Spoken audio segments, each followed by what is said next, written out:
আল্লাহ নামাজটা ফরজ আমার প্রতি, আমি পড়লাম, তোমার লাভটা কিসে আসে যায়? ওই আমার লাভও নাই, আমার লসও নাই রে, কারণ আমার জান্নাতও নাই, আমার জাহান্নামও নাই, তবে আমার একটা আনন্দ আছে। আনন্দটাকে কই তোরা শুই না রাখ। তাহলে আদম নবীরে আদম কইয়া ডাকছি রে, মুসারে মুসা কইয়া ডাকলাম, ঈসারে ঈসা কইয়া ডাকছি, আমি সুলাইমান রে সুলাইমান কইয়া ডাকছি, আর আমার বন্ধুরে কখনো নূহ মুহাম্মদ বলে ডাকি নাই, বন্ধুরে ডাকছি সময় বুঝা।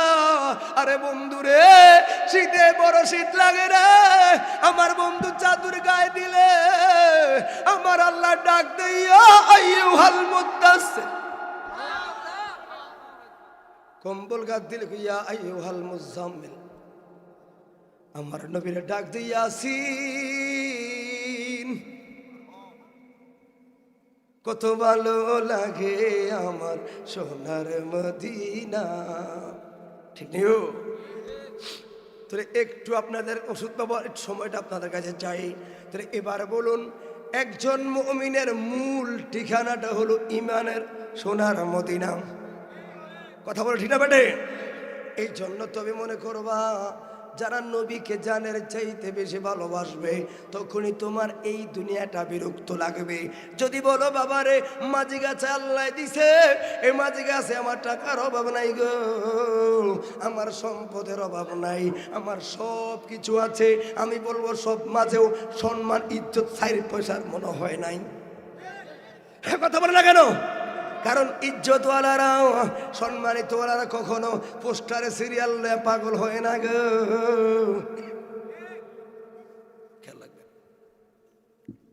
তাহলে এবার আমি একটা ইঙ্গিত দিয়ে কথাটা শুরু করে যাই। কথার বিষয়টা এমন আকার ইঙ্গিতে বলি, নবী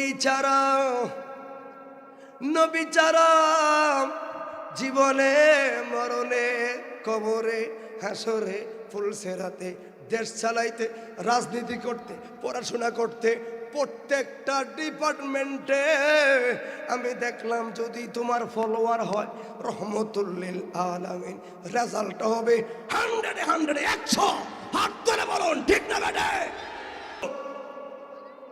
নাম দাও মুসলমান, কিন্তু ইহুদিদের কালচার আছে না নাই? ইকুটি কমায় দেওয়া হবে, একেবারে ইকুটি ছোট্ট বেশ কমে হালকাটি করতে ভালো না। অনেক যুবকরা আছে, অনেক যুবকরা আছে এবার এই আদর্শের প্রতীক চালাও রাজনীতিতে, অসুবিধা নাই। কারণ মনে রেখো, ইসলাম তোমাকে যেভাবে সম্মান দিয়েছে অন্য কোনো পার্লামেন্ট এভাবে সম্মান দিতে পারে না। সবাই বলুন, প্রত্যেকটা জিনিসের ব্র্যান্ড আছে, একটা জিনিসের ব্র্যান্ড নাই। সেটা কি আপনারা জানেন? সেটা ডক্টর ইউনূস, চট্টগ্রাম ওনার বাড়ি, উনি এখন বর্তমানে আমাদের প্রধান। উনি মারা গেলে যে জিনিসটা ব্যবহার হবে, আই হইরে মারা গেলে একই জিনিসই ব্যবহার করা হবে, সেটা হলো মার্কিন। সবাই বলো মার্কিন। ওনার এলাকাতে যে লোকটা একেবারে ভৈর, ওই মারা গেলে ওনার মহল্লা যে খাটটা ব্যবহার করা হবে, ডক্টর ইউনূসকে ওই একই খাটটা ব্যবহার করা হবে। অতএব প্রত্যেকটা লোকে কি কত মাধুর্যপূর্ণ কাপড় ব্যবহার করা যায়, এক্সপার্ট।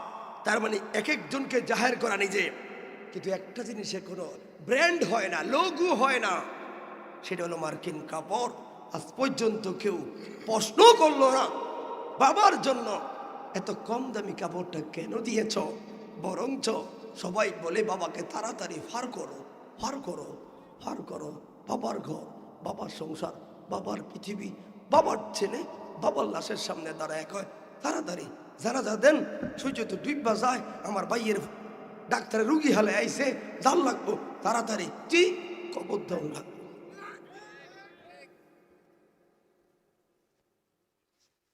ঠিক নেই ভাই? এই কথা তো আমি শুদ্ধিও কইতে পারতাম, আপনাকে ভাষায় বলতেছি, বুঝার জন্য বলি। যে ছেলেটার আগামীকাল ছেলেটার ভাইবা কুমিল্লার প্রেস ক্লাবে 1000 প্রার্থী, আমার ছেলেরও প্রার্থী, প্রার্থী পরীক্ষার্থী ছেলেটা ঠিকই ঘুমাইছে, কিন্তু মা বাপ দুইজন তাহাজ্জুদে চোখের পানি ফেলায় কাঁদতেছে। আবার অনেক শিক্ষার্থীরা মেয়েদের সাথে কথা বলে, কিন্তু পাশের রুমে আব্বা পুতের কি হয় কি হয় না হয়, দু চোখ ভেরে ভেরে কাঁদতেছে, জবান খুলে বলুন আল্লাহু আকবার। তাহলে বলি বন্ধু, সমাজটা পরিবর্তনের পরিবর্তে এত মাহফিল হয়, পরিবর্তন নামের জিরু। কথা বলেন ভাই, এত মাহফিল আর মাহফিল কুমিল্লা শহরে, কিন্তু মসজিদে ভিতরে মুসল্লিতে দুগা বার আর আরো কমছে। তাহলে বলেন ওয়াজটা কোথায় যাচ্ছে? হেদায়েত কই? হেদায়েতে রাগ করিয়া স্টক করিয়া বাথরুম করতে করতে মতলব যা হলাইছে হেদায়েতে। তাহলে এবার আসুন, কি কবে হুজুর এত কথা কেন বললেন? হ্যাঁ, আপনাদের একটু মনোযোগটা রাখেন, এই জন্য বলছি, কারণ আপনার ভিতরে এখনো আছে দূর যাইতাম নি, একটা বিড়ি টান দিয়ে আইতাম নি। কথা বলা ঠিক না বেঠে? চোখ দেখে বুঝে না যে বক্তা লাইন ধরতে পারবো না, তুমি কৌশলে ওয়াজ আর ভাইবা না গুনতে। কথা বলেন, আমি দেখতেছি। এখনো মন ঠিক করো, অন্য জায়গায় মাহফিল করলে তুই যা মতো তা করাই তো টিয়ার ছিল হইয়া যায় কত। আপনাদেরকে মায়া করে বলছি, একটু মনোযোগ দেন। শুরু করবো কথাটা, শুরু করবো। পরে দেখেন, আমি আর আপনি মরব, সবাই মরব, একদিন আগে না হয় পরে মৃত্যু আসবে। এবার সবাই বলুন, আগে বলুন মৃত্যুটা সত্য, কে কে বিশ্বাস করে হাত তোলেন। আত্মমান এখন মাঝে কটা রে? 12টা 13 বাজে। এখন 12টা 30 পর্যন্ত আপনি আমার সামনে বসতে পারবেন, ওয়াজ শুনতে পারবেন। এতটুকু সময় বাঁচার গ্যারান্টি একজন লোকে দেন সবাই, একজন। এই সামনে 13 মিনিট 12 মিনিট আর রাখেন 1 সেকেন্ড নিয়ে 10 মিনিট। যুবক ভাই আমার হিসাবটা কথাটা বুঝছো তোমরা?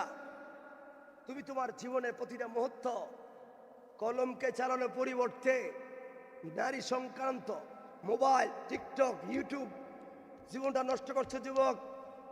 কিন্তু ওই সময়টা তোমার যাচ্ছে গুরুত্বপূর্ণ সময়। বন্ধু, আমি তোমার শত্রু নয়। তুমি নিজেই বলছো 1 সেকেন্ডেরও গ্যারান্টি নাই।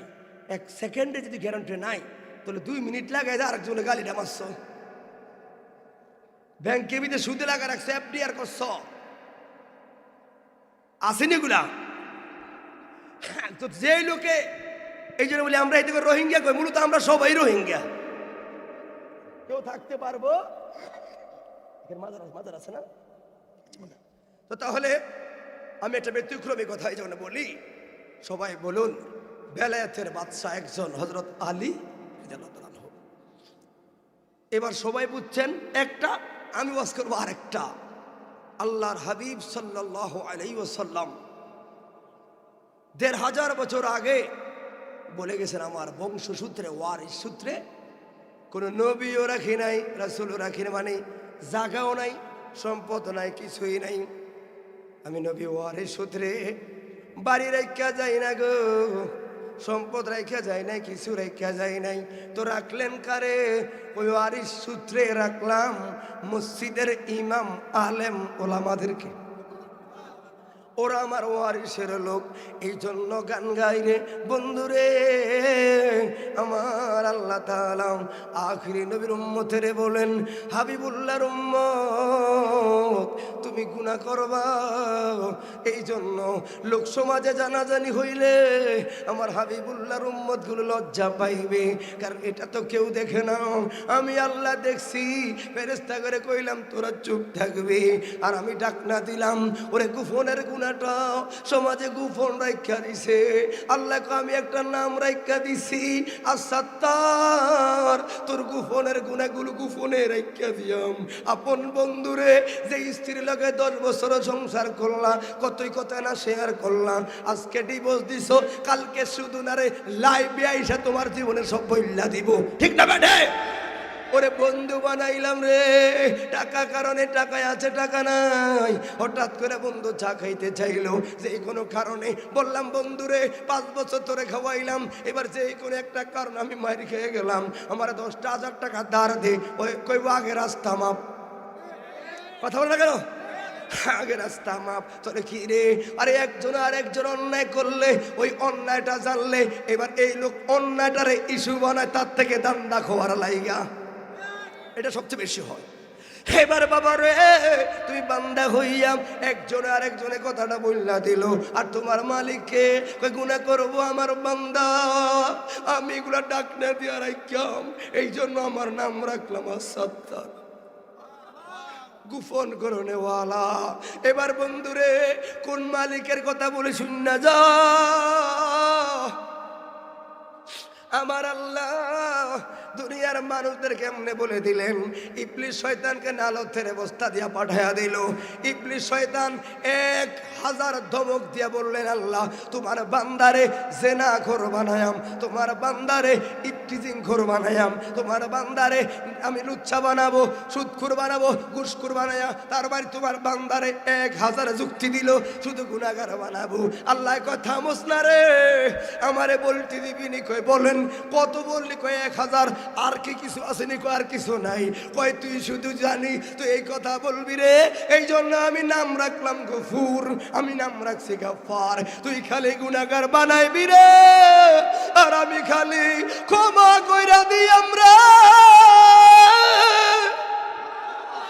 তুই খালি গুনাহগার বানাইবি, আমি খালি ক্ষমা করে দিই। আর কোন উত্তর আছে? তো মিলাদুন নবী জায়েজ বা না জায়েজ? দলিল চায়, দলিল চায়। আই কই দলিল লাগে না, বিনা দলিলে মিলাদুন নবী জায়েজ। কথা বুঝিনি আমার? ওলিয়ারা দরবারে যাওয়া জায়েজ আছে? দলিল দেন, দলিল দেন। আই কই দলিল তোর কাছে রাখ, আমারটা শুনবি নি? বিনা দলিলে আই যাও জায়েজ মনে করি। তোর দলিল লাগলে তুই যে হইয়ে থাক অন্য জায়গা, আর লাগতো না। কথা বুঝছেন? ইমানদার এত কিছু লাগে না। ইমানদার বিনা দলিলে নবীকে নূরুন আলা নূর নবী মানে।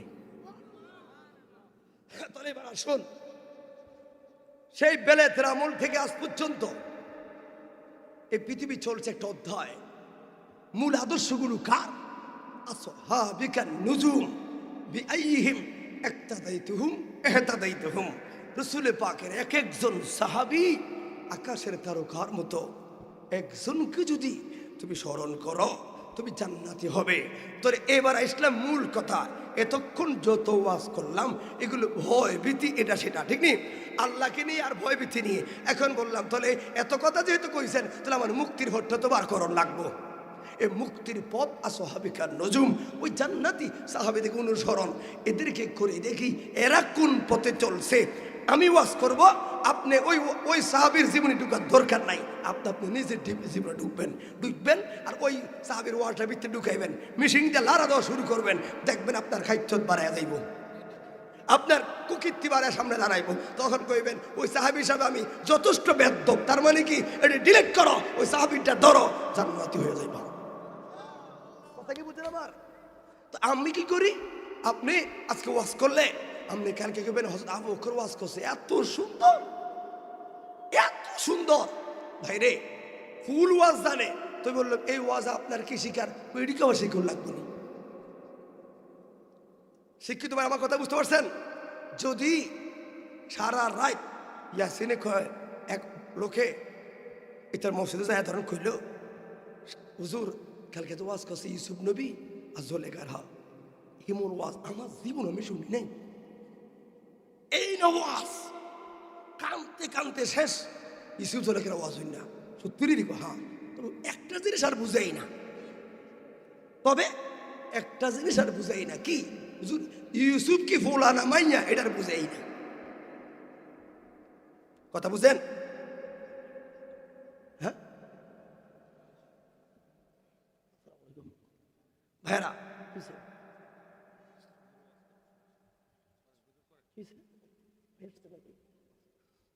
আমাকে বলবা, সম্মানিত ব্যক্তিকে আমাকে বলবো, আমি ওকে এক্সপেক্ট করবো। মানুষ বোকা, ও আজকে আমাদের মেহমান তুফাইল ভাই। না না, আমি ভাইকে আগে থেকে চিনি, উনি একটা সম্মানিত ব্যক্তি। যেটা বলি সেই যে তোমারটা হয়নি, আমি ভাইকে চিনি, ওনাকে আমি আমার হৃদয় থেকে চিনি। আমরা অনেক দূর দেখছি। আমার ভাই এসে কথা বলতে কিন্তু চায় না, ঠিক আছে। তারপর দেখেন ফিসে বসে গেছে, বসে গেছে না ভাই? তো অনেক হইলে কি হইলো, এই কি আমরা কি বসে দিতাম না নি? এই চেয়ারে পাগল থাকে না, এরা উঠতে পারবে না। তাল্লা পাক তুফাইল ভাইয়ের হায়াত আমল বরকত দিক। উনি বর্তমান সাধারণ সম্পাদক কুমিল্লা দক্ষিণ জেলা ছাত্র দলের। দোয়া করবেন এই নতুন নৌজওয়ানদের হাতে আগামীতে যেন সুন্দর একটা বাংলাদেশ হয়, যারা এই মসজিদের মন্দিরকে এক কারো মিলায় এই সকল লোকদেরকে ডিভাইডেড করিয়া সোনার বাংলাদেশটাকে স্বাধীনতার পক্ষে আবার যেন রাখতে পারে, সেই তৌফিক দান করবেন। আমিন। কথা শেষ, আল্লাহ কবুল করো, আবার বলে আমিন। সালাম দিবেন, বলবেন? আচ্ছা, তাহলে মুহাব্বতে সবাই বলি আল্লাহু আকবার। তাহলে আমার কথা এখান থেকে শুরু। কবর হাসর যাই কিছু বললাম এতক্ষণ পর্যন্ত ভয় ভীতি, এবার মুক্তির পথ একটাই, নবীকে আদর্শ করো। নবী বলছেন আমাকে ধরতে গেলে আমার সাহাবীদের মাপকাঠি মানা লাগবে। কথা বলো ঠিক না বেঠে? এবার আসো ওই মাপকাঠি কারে কয়? একজন সাহাবী, এই সাহাবের নাম হলো হযরতে জুলাইবি। নাম কি? জুলাইবি। শুধু এখান থেকে ধীরে কথাটা বলে গেলাম। আল্লাহ বলে হাবিবুল্লাহ ওয়ামা আলাইনা ইল্লাল বালাগ, যা বলছি তার মধ্যে দায়িত্ব, কিন্তু আপনি তো এটাই করলেন না। আল্লাহ বলছেন আর লাগতো না, কিন্তু আমার নবী এর পরও যায়া উম্মতের খবর নিত। ঠিক না বেঠে? জুলাইবি রাদিয়াল্লাহু তাআলা আনহু একজন গরিব সাহাবী, টাকা নাই, পয়সা নাই, ধন নাই, দৌলত নাই, তো বলুন না নবীর পক্ষে থাকলে গো টাকা লাগে না, নবীর পক্ষে থাকলে চেহারা লাগে না রে, নবীর পক্ষে থাকলে সম্পদ লাগে না। ইশকে রাসূলুল্লাহ দুনিয়াতে তোমার হৃদয়ে থাকলে দুনিয়াতে গরিব বললো, আখিরাতে বাদশা রে। ঠিক না বেটা?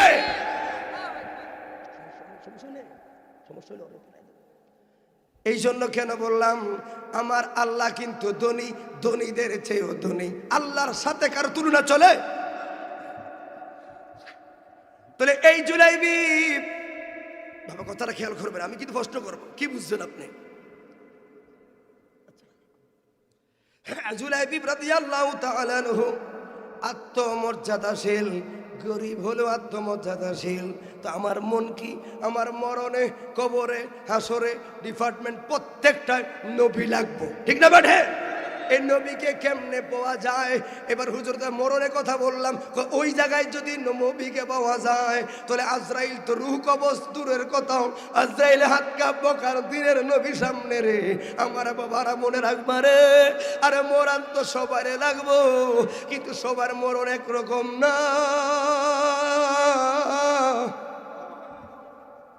একরকম হবে না। এই জন্য জুলাইবি গরিব, এমনও দিন যাইতো জুলাইবি নামাজ পড়তে আইসা আকরা খায়া কুতার জ্বালা পড়া যাইতো। আমার নবী জুলাইবিবরে ডাক দিয়া বলতো, জুলাইবিব রে কিছু খাইবা না? জুলাইবি বলে আমার খাওয়া লাগতো না। নবী তো জানতো রে জুলাইবিবের খাওয়া লাগবো, এই জন্য নবী খাওয়াইতো। একদিন আমার নবী মায়া করে বললেন, আতা যাওয়া যাইয়া জুলাইবি, জুলাইবি রে বয়স তো হয়ে গেছে, কি বিয়া শাদী করতে কে মনে চায় না? সুবহানাল্লাহ, আজকে ঠান্ডা লাগা শুরু হচ্ছে। এ জুলাইবি,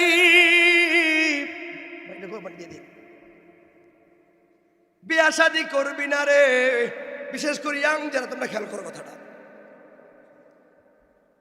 এটা মসনবী শরীফে পাইবা, দালাইলুন নবুওয়াতে পাইবা ওয়াজটা। জুলাইবি তুমি বিয়া করবে না? জুলাইবি কই, আরে আল্লাহ খালেক সৃষ্টিকারী, আমার নবী কাসেম বন্টনকারী, নবীজির বন্টনে যেন এই কুমিল্লার মানুষ আমরা ওদিকে দয়া পাই। বলুন চলো নবীজির জান, নবীজির গোলামের কোন নবীজির। তাহলে 3 নাম্বার দিনে এবার খেয়াল করবেন, জুলাইবি কোনো শব্দ করে নাই, নীরব। তার মানে চুপ থাকা সম্মতির লক্ষণ। চুপ থাকা হলো সম্মতির লক্ষণ রে ভাই। এবার আমার নবীর সমর্থন দেখা একটা সুন্দর চিঠি লেখলো। এটার আমরা ওয়াজ দিয়ে সামনে যেটা বার হুনাইয়াম সবাই রে কয় তোমরা যাও। আর জুলাইবি তুমি এই বিয়ার প্রস্তাবকারীকে জানোনি? আমি নিজেই তোর বিয়ার প্রস্তাব দিলাম। কই কে রে জানোনি বিয়ার মেয়েকে? কে মদিনার সম্ভ্রান্ত পরিবার হযরতে আবু আইয়ুব আনসারী। একটা মেয়ে আছে যার হুরে মদিনা বলা হয়। হুরে মদিনা মেয়েটার লাইগাও আমি তোমার প্রস্তাবকারী রে যাও। আমার চিঠিটা আবু আইয়ুব আনসারীর হাত পর্যন্ত পৌঁছে দাও। এবার বন্ধুরে হযরতে জুলাইবি কয় আমগো দেশে দেখবেন, আমগো দেশে দেখবেন 60 কি জারে কুমিল্লার বেগুন হলেন বই যেটা বউ হয় না। এই জন্য বলি ভাই আল্লাহ ভাস করে এটি দেখবে একটা বিয়ে করাইবেন, ঠিক নি রে? একমাত্র বিয়ে হওয়ারে খারাপ করে বাঁচাইতে এমনকার মাইয়ার আছে রাত থাকবি বাইরে আড্ডি ভাঙবো। কিছু কিছু বোনের পক্ষে আমি রাত্র তুমি বাইরে থাকবা কেন? অনেক মেয়ের কান্না দেখছি আমি গোপনে গোপনে। অনেক মেয়েরা অনেক চিঠি দেয় ভাই, ওর এগুলো পরে চোখের পানি চলে আসে। হুজুর আজকে আমি মাহফিল আসছি, অনেক দূরে আমার বাড়ি, কষ্ট নিয়ে না। আমি আগে পড়ছি মাহফিল, আমি নিজের মনে করে কথা হইতেছি, রাগ হচ্ছে না আপনারা? তো এগুলো পড়ি একে কষ্ট উঠায় ভাই, বিশ্বাস করেন। কারণ মাহফিল এগুলো বলা ভাষা নাই। হুজুর আজকে 4 দিন আমার হাজব্যান্ড উনি ইয়াবা সেবন করে, আজকে 5 দিন আমার নাম্বারটা ব্লক করে রাখছে। এরকম হয় না ভাই? আমি জানি সে এখানে কোথাও একটা দোতলার বাসা আছে। হুজুর এই মুহূর্তে আমি তার সামনে গেলে সে নেতাগ্রস্ত তো আমাকে মারতে পারে, আমি ভয়ে যাই না, আপনি দোয়া করবেন। এরকম অসংখ্য স্ত্রীকে ফালাইয়া হুজুর নেশাগ্রস্ত হইয়া সে একটা মেয়ে নিয়ে কক্সবাজার চলে গেছে। হুজুর আমি তার স্ত্রী, আমি এখানে বাড়িতে বুঝে আমার জন্য দোয়া করবেন। এরকম চিঠি আসে। যুবক একটা মেয়ে বড় আশা করি তোমার কাছে আসবে, কারণ হক নষ্ট করবা না। মনে করো তোমার স্ত্রীর চাইতে ওই মেয়েটা আরো সুন্দর হতে পারে, কিন্তু তোমার স্ত্রীর মতো ভালোবাসবে না। কথা বলা ঠিক না বেঠে? তুমি তো এটা নিজে চয়েস করছো, আর তোমারটা আল্লাহ পছন্দ করে একত্র মিলাই দিচ্ছে। আমার কাছে এগুলো জমা আছে, অনেক জমা আছে চিঠি। শুধু একটা চিঠি আমাকে বেশি কাঁদাইছে, শুধু যে আমার গর্ভ অবস্থায় 6-7 মাস গর্ভকালীন অবস্থায় যখন আমি শুনতে পাইলাম আমার স্বামী আমার গর্ভবতী অবস্থা আমাকে অসহায় অবস্থায় রেখে আমার স্বামী আরেকটা মেয়ের সাথে আজকে 1 মাস টানা পরকীয়াতে জড়িত, আর আমি প্রসব বেদনা ফাগুলি ঘুরতেছি। হুজুর আপনি বলুন আমি কি সান্ত্বনা দিব এবার মনকে? এগুলো আসে না সমাজে ভাই। এই জন্য আমি তো বক্তা, আপনাদেরকে বলার আগে আমি সবসময় যুবকদেরকে বলি, যুবক এখনো সময় আছে। তুমি তোমার মনটাকে যদি ইসলামের রঙে সাজাতে পারো, ইসলামের রঙে কোনো কিছুর অভাব হবে না। তাহলে আল্লাহ আমাদের সবাইকে কবুল করুক, সঙ্গে বলুন আমিন। তার অলি আল্লাহর দরবার কথাটা খেয়াল করবেন। জুলাইবি এবার রাজি গেল কোথায়? আবু আইয়ুব আনসারী সম্ভ্রান্ত পরিবার। এবার যাইয়াম সালাম দিল, দারোয়ানে কয় ভাঙতি নাই, কি নাই? ভাঙতি নাই। জুলাইবিকে বেয়াদব তুই কারে কস হই? আরে রে এবার জামাই। কয় পাগলা না না না না, কত লোকেরা কত জায়গায় প্রস্তাব দিল, জাজিরা তুলা আরবে গো এমন কোন পরিবার নাই এমন কোন রাস্তার পরিবার নাই, সম্ভ্রান্ত পরিবার নাই গো। হযরতে আবু আইয়ুব আনসারী বাড়িতে চিঠি রাখা যায় নাই। ওই যে দেখো বাক্সটা, হাজার হাজার চিঠি বইরা রইল।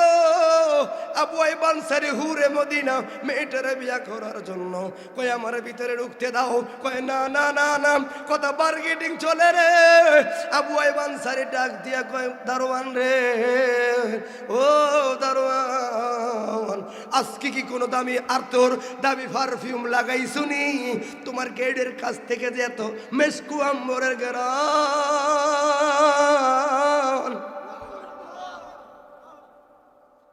দামি আতরটা কই পাইছো? দারোয়ান কইয়া আমার মামির সর্দার গো, কই দেখলেন দামি আতর নাম? একটা ছেলে না আইলো মদিনার দরবার থেকে।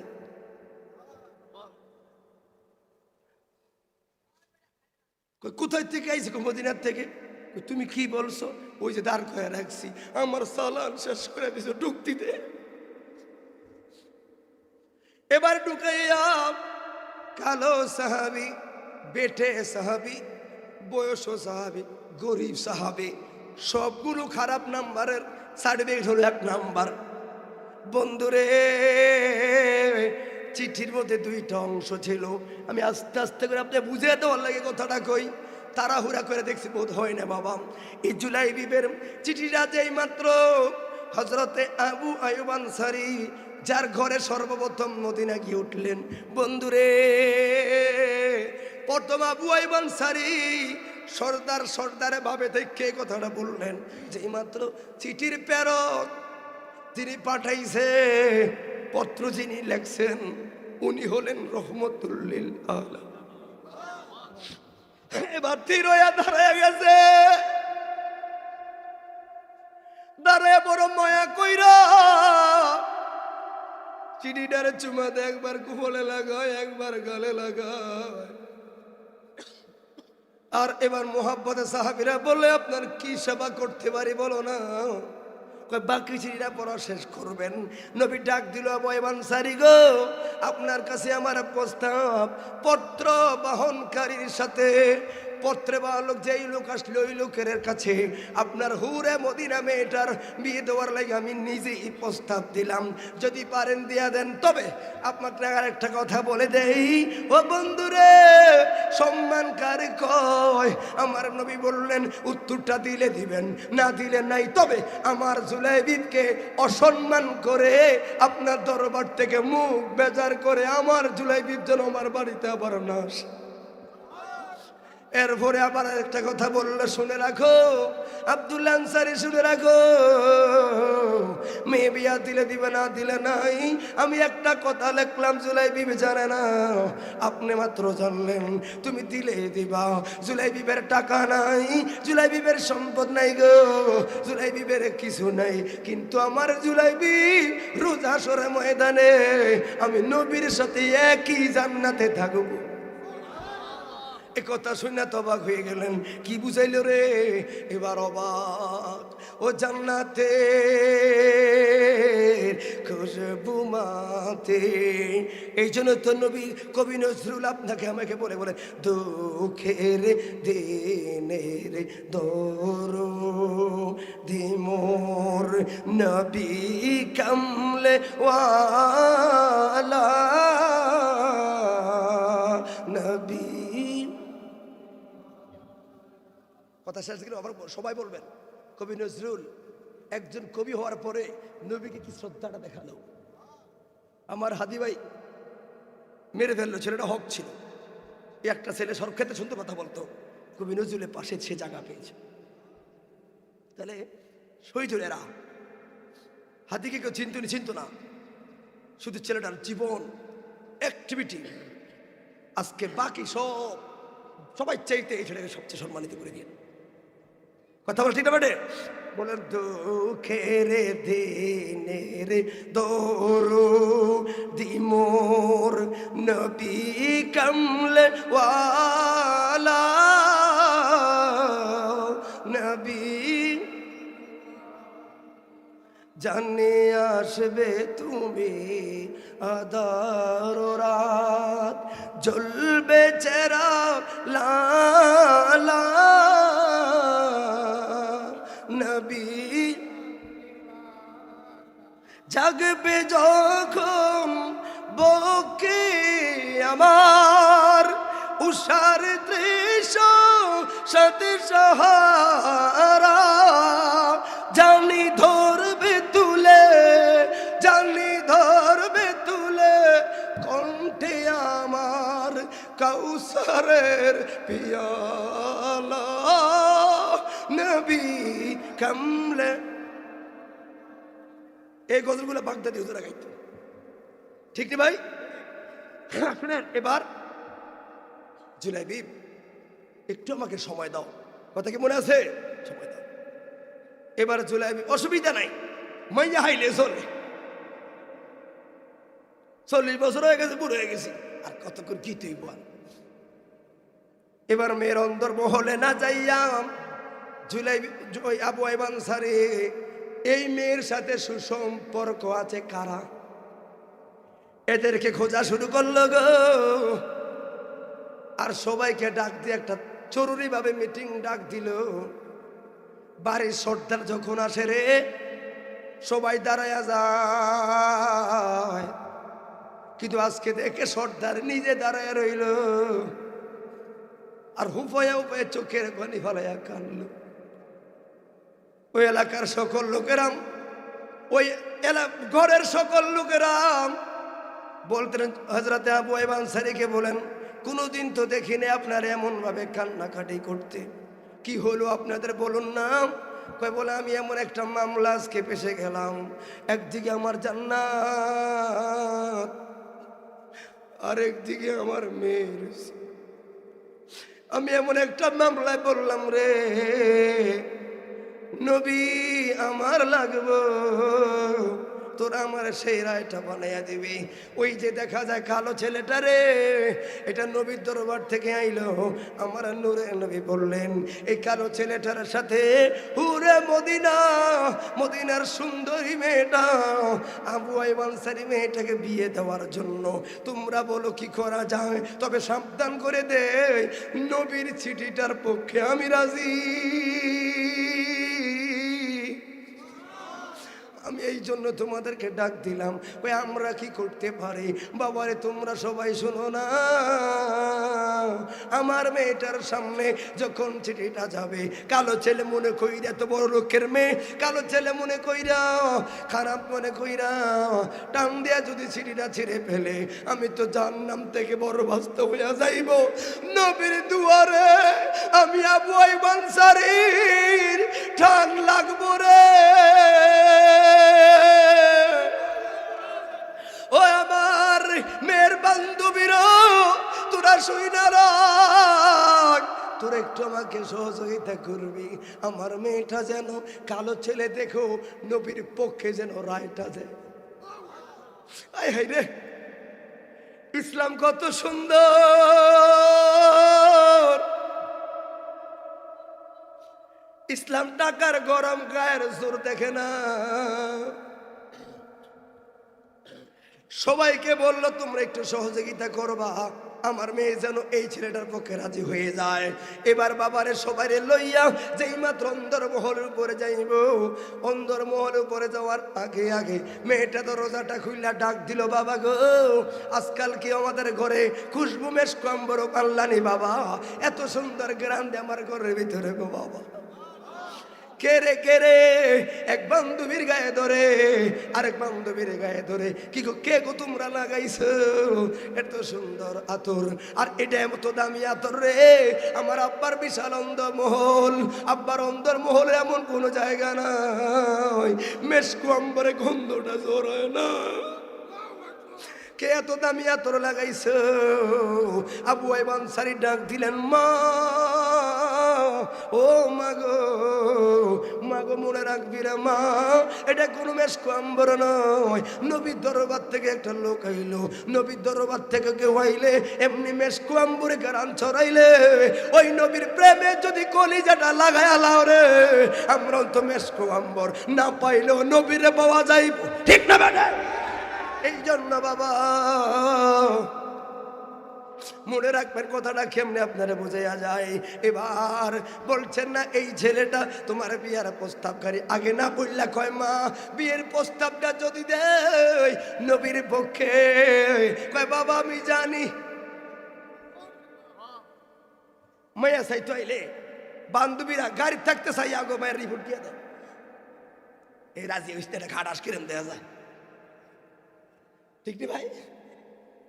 আর অনকে হলো সালাক আছে, এতে ছেড়া যদি একটু কালো হয় মায়ের যে সুন্দর হয় বুঝি তো, এতে কি রে প্রাইভেট ক্যাবিতে হেঁটে থাকে না সুন্দর দিকে তুকে বন্ধু প্রায় তুকে তো কইবে আর ওখানে ফাইন ভরা রায় এইটুকু না, এতে সিএনজি দিয়েছি দিয়া আসতে না ভাই, এর দরকার আছে না ভাই, আত বলা ভদ্রওয়ালা চেহারা লাগে না। শুনেন টাকার গরমে পয়সার গরমে নয়, মোহাব্বত শুধু একমাত্র দিলটার কারণে শ্রেষ্ঠ কালো শ্রেষ্ঠ গরিব সবার আগে জান্নাতে আফসি বেলাল, ঠিক না বেটে?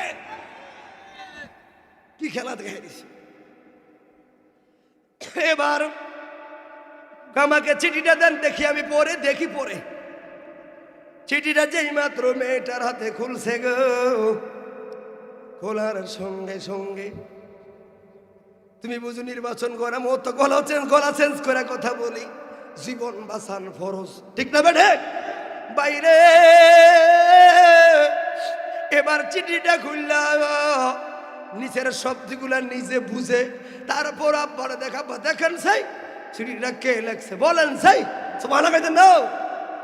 আবার যেই মাত্র চিঠিটা ওই মেয়ের হাতে দিবে একটা শর্ত জোড়াইয়া দিছে, মা হইতে পারো আমার মেয়ে হইতে পারো, এই অন্দর মহলের মালিক তুই রে মা, আমি মরার পরে তুমি তো মালিক হইবা। কয় হা মা তোমারে বইলা রাখি গো, আমি একটা আওয়াজ তোমাকে বইলা রাখি, চিঠিটা দেখবা ভালো লাগলে উত্তর দিবা, না হয় চিঠিটা সম্মানের সহিত আমার হাতে বসাইয়া দিবা।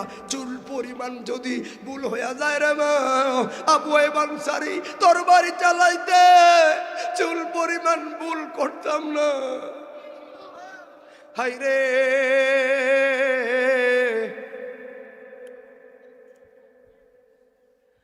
যেই মাত্র চিঠিটা মেয়ের হাতে গেল, আবু আনসারী পাগলের মতো হয়ে গেছে, না জানি কি করে গো, না জানি কি করে, আমার আর মনে মানে না গো নবীজি, আর মনে মানে না, ও তোরা কে আমারে দিবি খবর, আমার কুন্দি কে মদিনা, আর মনে মানে না গো নবীজি, আর মনে মানে না, ও হরো জ্বলছে আগুন, জল দিলে নিবে না গো নবী, জল দিলে নিবে না, ওই আমি মিলাদ কে আমি করলে নবী গো, ওই আমি দুরুদ সালাম পড়লে নবী গো, আমি পাই মনে শান্ত না, জবান খুলে বলি ইয়া রাসূলুল্লাহ। কথাটা আর একটু গুছিয়ে দেবো, বাইরে আসেন সবাই, কষ্ট হচ্ছে সবাই জানি বাইরাম, হেকমতে একটু কথাটা খেয়াল করবেন কি থেকে কি যায়। আমি আবার বলছি চাহাবির জীবনী নয়, আপনি আপনার জীবনটা লাইসিস করবেন। হ্যাঁ কেন বললাম বাবারে, এবার মেয়েটার গোট ধারে ধারে ছুরিটা লাগায় রাখছে, মেয়ে বলছেন বাবা ছুরি সরো, ছুরিটা বলাইয়া দিল। এবার মেয়েটা বলছেন ও মদিনার রমণীরা, কেমনে রে আবু আইব আনসারীর মেয়ের কুফালটা এত ভালো হলো, যে সুবহানাল্লাহ কয় না, এগুলো ওয়াজের কিচ্ছু বোঝে না, আর যারা সত্যি বলে সুবহানাল্লাহ বললে যে আপনার লাভ, এটাও এত বুঝেন না, খেয়াল করেন বুঝে নিতেছি, এটা বুঝছে মদিনা রমণীরা গো, আমার আজকে কুফাল ভালো এই জন্য, জানি না কার বিয়ার প্রস্তাব খেয়ে দেয়, আমার বিয়ার প্রস্তাবকারী হলো ইমামুল মুরসালিন, আমার নবী আমার বিয়ার প্রস্তাব দিছে রে।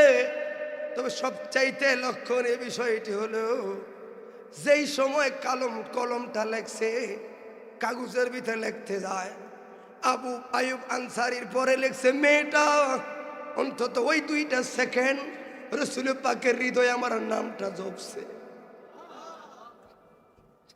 আমার ওই 2টা সেকেন্ডও যেই টাইমে আমার নামটা লিখতেছে নবীজি, তার মানে মনে থাকলে না লেখে। এরে আমি 2টা সেকেন্ডে নবীর দিলে ছিলাম রে, আমার আর টাকা লাগতো না, সম্পদ লাগতো না, নবীর দিলে 2 সেকেন্ড জায়গাটাই আমার জান্নাতের নজরানা রে।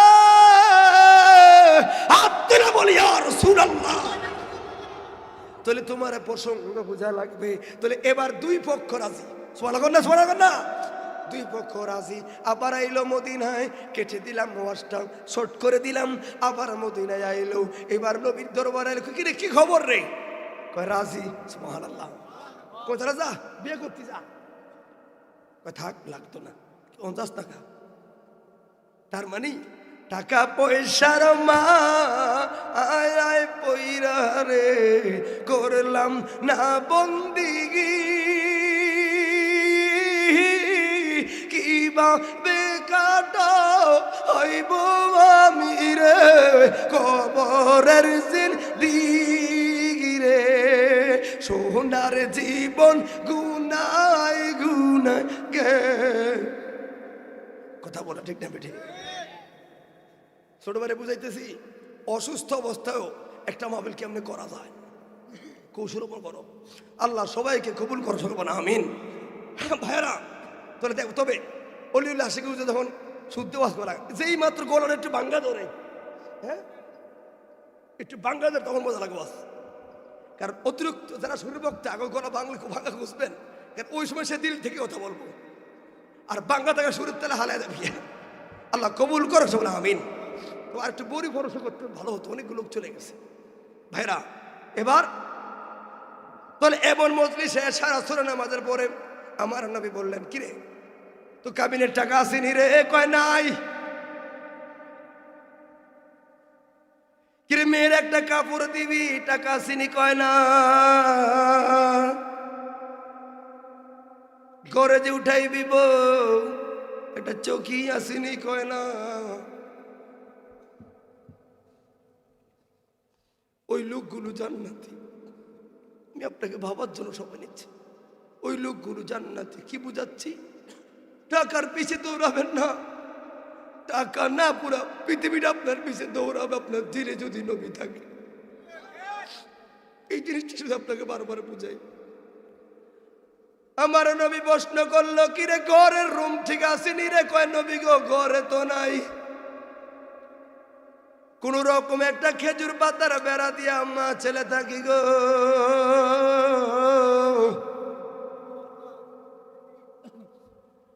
কিরে আজকে খানা খাইছো?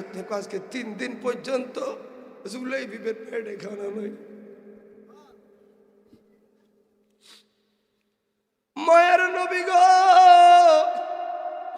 3 দিন খানা নাই গো। এই জন্য বললাম থাক, আমার বিয়ের দরকার নাই গো, আমি নিজে কষ্ট করলাম, আরেকটা মেয়েরে কষ্ট দেওয়ার কোনো যুক্তি আসে না। আমার নবী একই টাইমে দেখলে হযরত উসমান এসে ওই জামাতে আবার শামিল হলো, তার মানে ওই মিটিংয়ে শামিল হলো। আমার নবী মায়া করে ডাকতে, উসমান নিও, উসমান নিও, এভাবে কইয়া ডাক দিয়ে একটা মুস্কি হাসি দিল। উসমান রাদিয়াল্লাহু তাআলা আনহু দিকে তাকায়া আমার নবী মুস্কি হাসি দিল। ওই জায়গা থেকে লাফ দিয়ে উসমান দৌড়ায় আয়া কয়, জুলাই বিবি ল ল ল বাজারের দিকে ল, বাজার করো লাগবো, ল ল।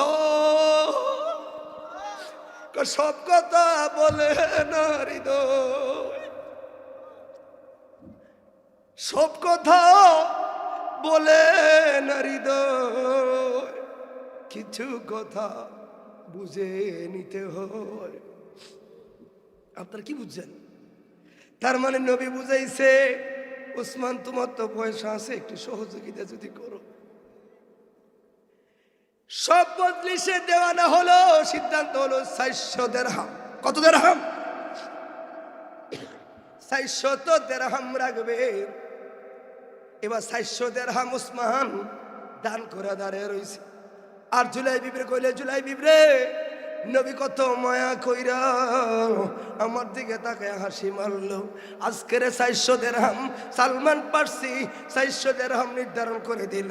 খোদার কসম রে, আজকে যদি আমার কল্লাটা চাইতি নির্দ্বিধায় তোকে দিয়ে দিতাম। তবে এবার খেয়াল করবেন, কথা আরো সংক্ষিপ্ত না বেলাইলাম।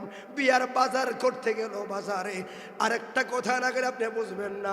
ইসলামের প্রথম যুদ্ধের নাম কি? ইসলামের প্রথম যুদ্ধের নাম কি? একজন বলছি, বলুন তো। ইসলামের প্রথম যে জিহাদটা হয়েছে ওটার নাম কি? বদরের যুদ্ধ, জানেন না?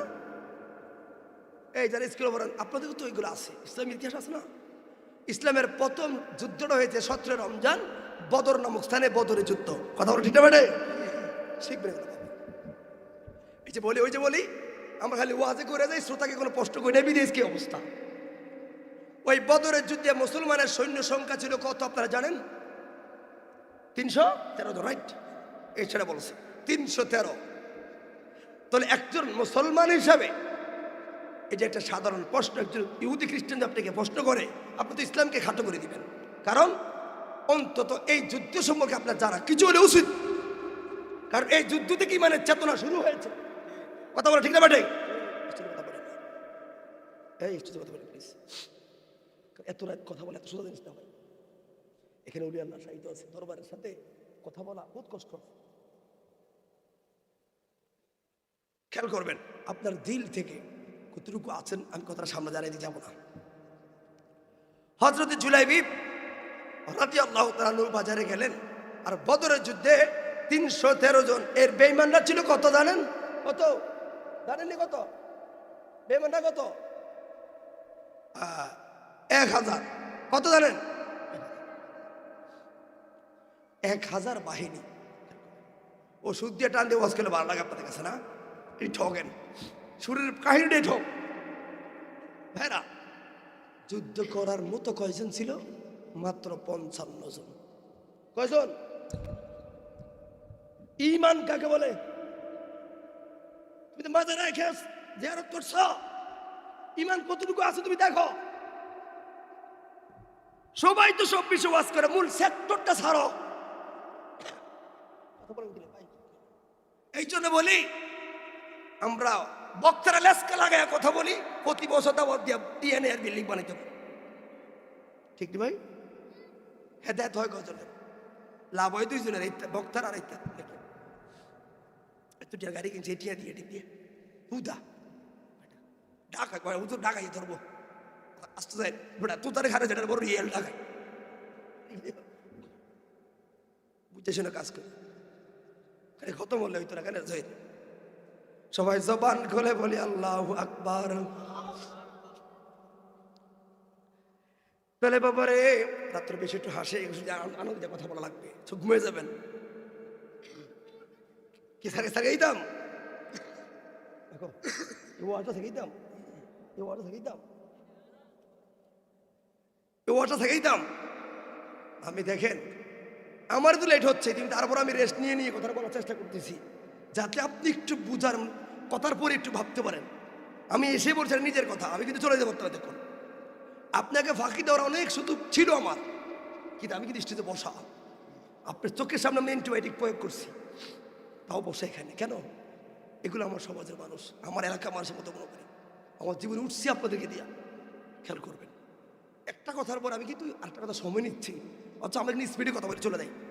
হ্যাঁ, জুলাইবিবের ইতিহাস একদিকে। এবার বদর থেকে উদাহরণটা কেন টানলাম? 313 জন লোক গেছে ঠিকই, এর মধ্যে বাচ্চা বলা হয়, ছোট ছোট ফোলাবেন ছিল, ঠিক না ভাই? যুদ্ধ করার মতো ছিল মাত্র 57 থেকে 58 জন।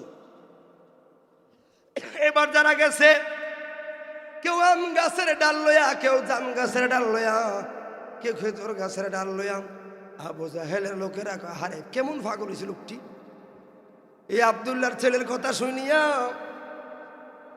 আব্দুল্লাহর বেটার ফান্দে পইরা এই লোকগুলো এখন মইরা যাইব। এত সুন্দর তরবারির সামনে এরা এ আইসে আম গাছের ডাল লয়া, এরা আইসে জাম গাছের ডাল লয়া, করই গাছের ডাল লয়া, খেজুর গাছের ডাল লয়া। আর যারা বিপক্ষে 1000 বাহিনী, প্রত্যেকে সরঞ্জাম, কোনো কিছুর অভাব নাই। আবার জিহাদের ময়দানে যেই জায়গায় পানি রে, ওই জায়গায় বেঈমানরা তাবু গাড়াইছে, মুসলমানদের জায়গায় শুধু ধুলা আর ধুলা। এবার মুনাফিকরা ইসা বয়ান দেওয়া শুরু করলো, তোমরা নবীর পথ ছাড়ো, কারণ এই লোক তোমরা জীবনও পারবা না, ওরা 1000 ওদের স্টক আছে, অতএব তোমরা চলে যাও। এখানে 313 জন কিল্লে গাইছো, মাত্র 55 জন হাতে তরবারি, বাকি সবাই কি করবা তোমরা? এক একজনে দেখায় আমি আম গাছে ডাল আনছি, আম গাছের ডাল আনছি, আমি করই গাছের ডাল আনছি। ওরা মস্কারি করে, মস্কারির পাকে সিদ্দিক আকবর দেখে নবী নাই রে, নবী নাই। একটু দূরেই যায় দেখে এটা মূল বদরের স্থান। আমি এবার রমজানে গিয়ে বদর ওই জায়গাটা গেলাম বাবা, যায় দেখি রে সেজদায় পড়ে উম্মতি উম্মতি বলে কান্দে। আবু বকর কয় আমি কানটা লাগায় শুনলাম, দেখতেছি আমার নবী বলেন রব্বি হাবিলিয়া উম্মতি। লাভ দিয়ে ওইটা কয় ও বদরের বন্ধুরা শুনে রাখ, আল্লাহর কসম রে, আমি আবু বকর একজন বিচক্ষণ ব্যবসায়ী ছিলাম, নবীর পক্ষে আসলাম, আমি জীবনটা নবীর পক্ষে তো দিতেছি। বন্ধুরা শুনে রাখো, ও যারা আম গাছের ডাল আনছো, বাম গাছের ডাল আনছো, তোমরা যারা নার্ভাস হয়ে গেছো, তোমরা কি নজর দিয়া দেখছো নি গো নবী কই কই ওই যে জায়গায় আমি দেখছি উম্মতের মায়ায় চোখের পানি বালায়া কান্দে। নূরের নবীর কান্দা কখনো বিফলে যায় না। আল্লাহর কসম কইরা বইলা যায়, বদরের ময়দানে একলা আবু বকর যদিও থাকি, এই জায়গায় মুসলমানদের বিজয় হয়ে যাবে। হাত তুলে বলি আল্লাহু আকবার। তাহলে কি বুঝলেন মূল হিকমত কোথায় থেকে? কথা বলা ঠিক না বেঠিক? তাহলে এই যে কানছে, কান্দার বিনিময়ে কি নবী 2 ঘন্টা জায়গা বেশি পাইছে না? উম্মতের মুক্তি। তো নবী 63টা বছরের মধ্যে 23টা শেষ করছি কথা, 23টা বছর মাত্র সময় পাইলেন, 23টা বছর কাজ করলেন। এই কাজের রেজাল্ট অবধি পর্যন্ত ওই নবীকে কেউ কিছু কইলে আমি আর দল বুঝি না, মাথা শান্তি খারাপ হয়ে যায়। কথা বলো ঠিক না বেটে?